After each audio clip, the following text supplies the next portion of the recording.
Les voy a hablar de la más espeluznante entre las experiencias paranormales que he tenido. También les voy a hablar de la evidencia que me traje ese día. Es increíble, pero son ustedes quienes escuchan y quienes juzgan lo que les estoy contando. Voy entonces a empezar desde el principio. No podría hoy precisar a qué hora desperté esa mañana y me senté contra la almohada. Estaba aterrado, horrorizado, hundido en un estado de shock incontrolable. Todo mi ser temblaba. Tendría más o menos 24 años de edad en ese entonces. Yo estaba solo en mi pieza, la puerta estaba cerrada. En el cuarto contiguo dormía mi madre, quien en pocos días viajaría a la ciudad de Toronto. Yo no había cometido ningún crimen, yo no venía huyendo de nada. Entonces, ¿por qué esa experiencia? ¿Por qué esa visión horripilante? ¿Qué me estaba sucediendo? Esa pregunta vagará en mi mente hasta que muera. Unas 5 horas atrás me había acostado. Había cerrado los ojos para disponerme a descansar y, en efecto, me había quedado profundamente dormido. Sin embargo, hacia la madrugada las imágenes de la secuencia de mi sueño no se dieron como si hubiesen sido parte del epílogo de un adormecimiento plácido, es decir, parte de un sueño. Lo que experimenté fue absolutamente diferente y no tengo valor para volver a vivir. Voy a ponerlo de otra manera. Lo que experimenté esa madrugada fue una película de terror indescriptible, pero conmigo inmerso en esa película. Repito, no fue un sueño, no lo fue. Debo entonces pensar que mi espíritu abandonó mi cuerpo para ingresar en una dimensión tenaz de la conciencia. No solo de mi conciencia, sino de la conciencia de aquellos que me están escuchando. Lo digo así porque la visión que tuve fue la del infierno. Eso suena absolutamente paranormal, y lo fue. Y bien, recuerdo que en un primer cuadro me encontraba yo descendiendo a lo largo de una cueva hecha de galerías estrechas, oscuras, bombardeadas por pequeñas lengüetas de fuego que devoraban lentamente las paredes escarpadas al lado y lado del declive. Era ese un mundo aberrante, extraño, macabro, violentamente incendiado hacia el borde de los abismos que salían a mi paso. El aire se me hacía pesado y sofocante. La temperatura, por supuesto que no era nada normal y ascendía a cada paso. Me es imposible calcularlo, pero creo que la temperatura podría haber estado oscilando entre unos cientos o miles de grados centígrados. Por añadidura, todo a mi alrededor exhalaba un olor fétido, putrefacto, algo así como el olor del azufre en combustión o el de la pestilencia de la expansión libre de algunos de los compuestos del sulfuro. Por supuesto que al principio yo no sabía dónde estaba o hacia dónde se dirigían mis pasos, pero presentía lo peor. Empecé entonces a temblar, empecé a desear escapar, regresar, huir de esa visión, despertar, sacudirme de la mente el todo de esa situación. Adivinaba que no me esperaba nada bueno. Desordenadamente, ante la máquina lenta de mis pies, el laberinto empezó a ensancharse. Desaparecieron los farallones. Yo continué el descenso por otro par de minutos y de pronto escuché las voces. Empecé a escuchar esas voces. Dios mío, esas voces.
Aún no me era dado visualizar desde dónde provenían esas voces, pero las escuchaba absolutamente. No eran voces normales, tampoco eran 10 o 100 voces, eran millares y no sonaban exactamente humanas, porque sonaban abismales, ilegibles, tenebrosas, fantasmales. Me estremecí hasta el fondo del alma, me horroricé y empecé a entrar en shock. Lleno de espanto y dando trompicones, tambaleándome, continué hacia el lugar de donde provenían las voces. Y en un momento desemboqué en lo que parecía ser el vestíbulo del infierno. Se abrió ante mí un valle sin límite visible. A lo lejos se hizo infinito frente a mis ojos paralizados, pero abiertos al extremo. Un lago de azufre, estiércol humano, lava hirviente y, por supuesto, fuego. En la superficie de semejante lago flotaban millares de cabezas de hombres y mujeres. Yo solamente veía sus cabezas desfiguradas, carbonizadas, hundidas en el terror e impregnadas de ese putrefacto magma. No tenían dientes ni cabello, estaban descompuestas irremediablemente, repugnantemente, cual carroña de cerebros calcinados. De sus bocas asquerosas emergían maldiciones abortadas en cada pausa del ahogo de sus almas en miseria. Era una gritería espeluznante, inhumana, enajenante. Cada lamento se elevaba hacia el vacío del horno, como el baladro de espanto y de dolor de aquel que está siendo asesinado a cada instante, pero que jamás termina de morir.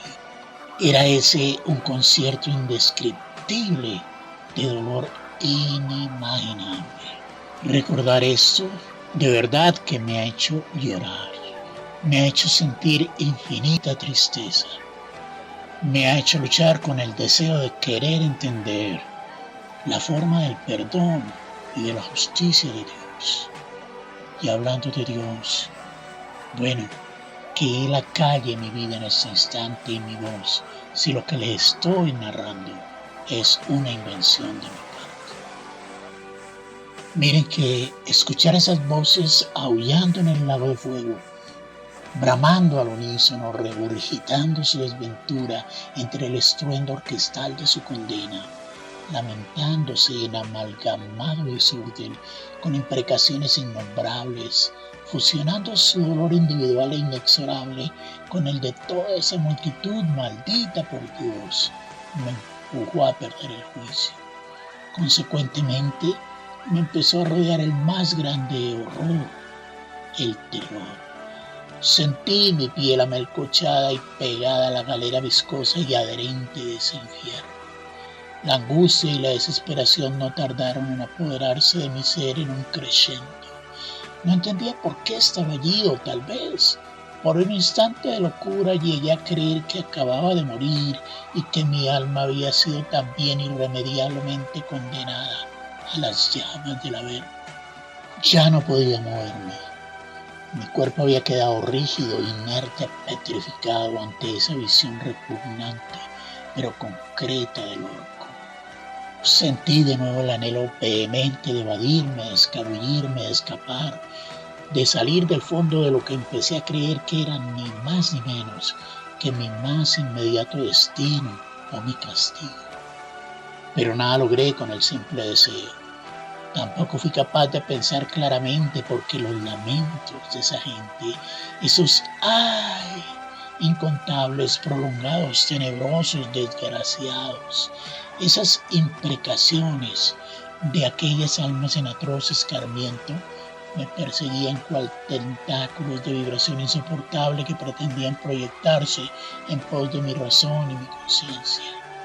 Y de pronto, como la fresa generosa encima del pastel, en el transcurso de otro instante el esquema de la sucesión normal del tiempo empezó a tambalearse en mi pensamiento, a deformarse, a salirse del concepto lógico de secuencia que de manera biológica refleja a todos los seres humanos. Hemos acomodado en el fondo de nuestro cerebro tridimensional como matemática habitual de la dimensión temporal.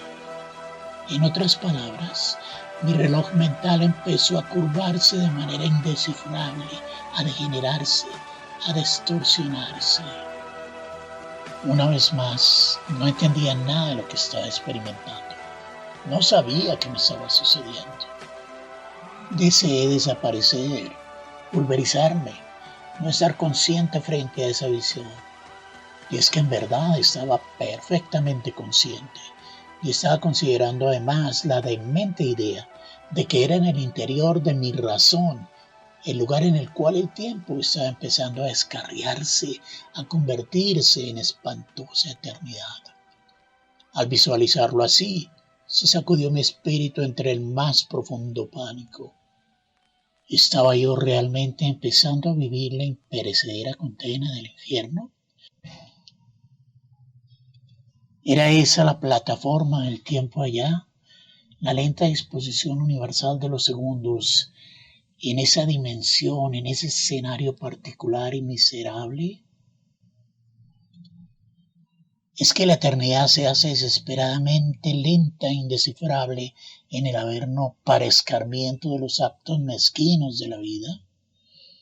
Luché con todo mi ser contra esa idea, pero no logré hacerla a un lado.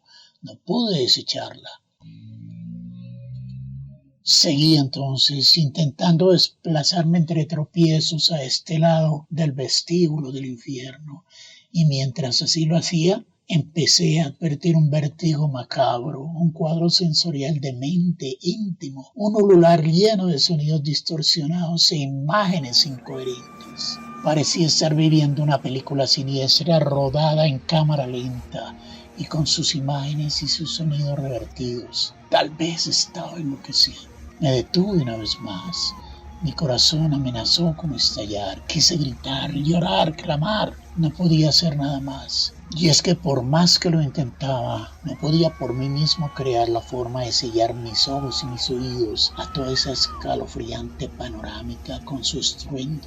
No era capaz de saltar el vórtice de las dimensiones que me aprisionaban.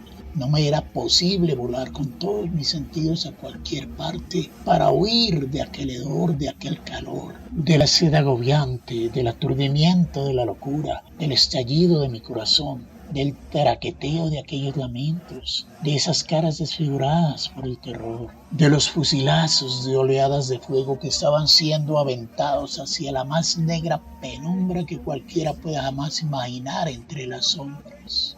Experimenté finalmente una total inercia, una parálisis absoluta. Ya no me era dado mover un dedo. Y el infierno, con toda su desgraciada muchedumbre, con su terrible sinfonía, aún seguían allí frente a mí. Invoqué entonces el nombre de Dios. Desde esa fe que algún día atesoré cuando le cantaba a Jesús, cada vez que me escapaba del juego de fútbol para ir a saludar su imagen en la capilla del seminario en el cual vivía a la edad de 11 años en la ciudad de Popayán, al sur de Colombia, le imploré a Dios me permitiese retornar a la normalidad de la vida.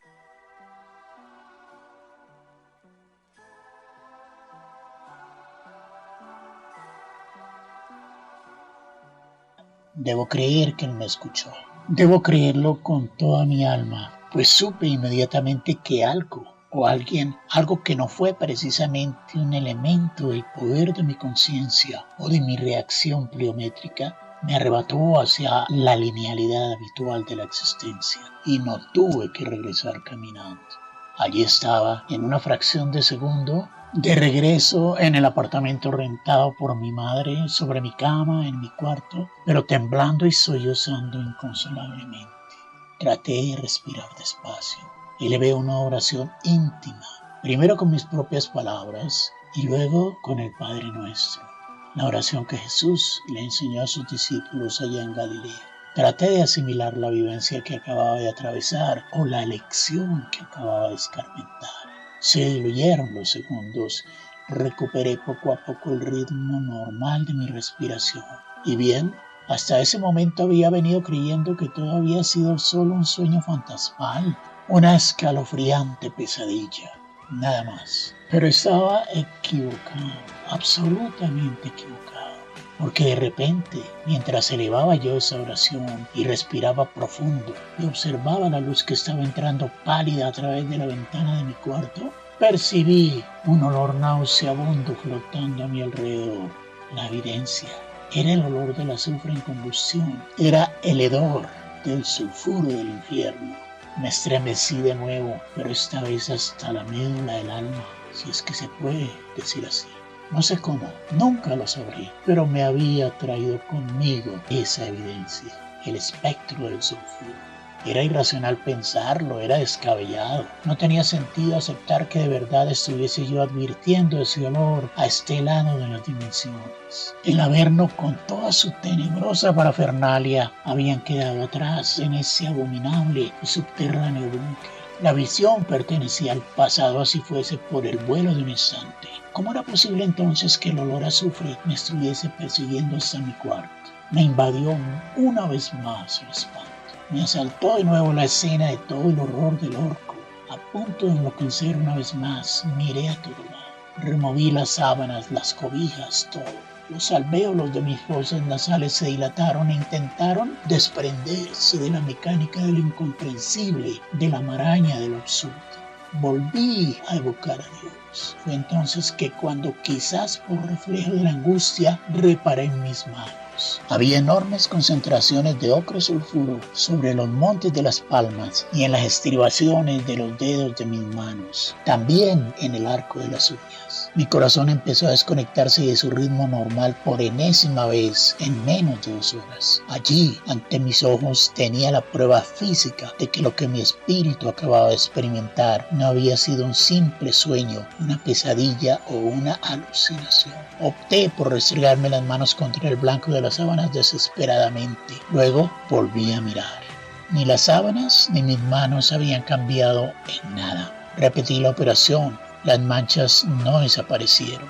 Mi sangre entonces empezó a retumbar una vez más entre las venas como una bomba de fluido fuera de control. Vacilé por un instante. Decidí ir a lavarme. Salté de la cama. En 2 segundos estaba en el baño de pie ante el blanco de la cerámica del lavamanos. Me dediqué a restregar mis dedos con jabón y agua caliente, también los antebrazos. Mi madre solía encender el calentador temprano cada mañana. Tal vez ya lo había hecho. Cuando consideré que las manchas se habían desvanecido, cerré los párpados. Me llevé las manos al rostro y, sin dejar de temblar, con la respiración cortada por ese miedo a lo inexplicable, tal vez a lo insondable, intenté hacer un recuento de todo. Decidí bañarme todo el cuerpo. No recuerdo ahora si miré mi cara en el espejo antes de desnudarme. Pudo haber sido así, no sé, no lo recuerdo. Podría haber tenido manchas de azufre en la frente, en la nariz, en las mejillas, pero no recuerdo haberme mirado el rostro ante el espejo. Debí haberlo hecho. Hoy, muchos años después, he decidido compartir esta visión horrenda, pero en tanto así lo hago, no logro controlar el temblor y el deseo de llorar que vuelve a invadir mi alma. Alguien me preguntará, ¿y por qué llorar? Mi respuesta siempre será la misma. Por ellos, por esos miserables condenados.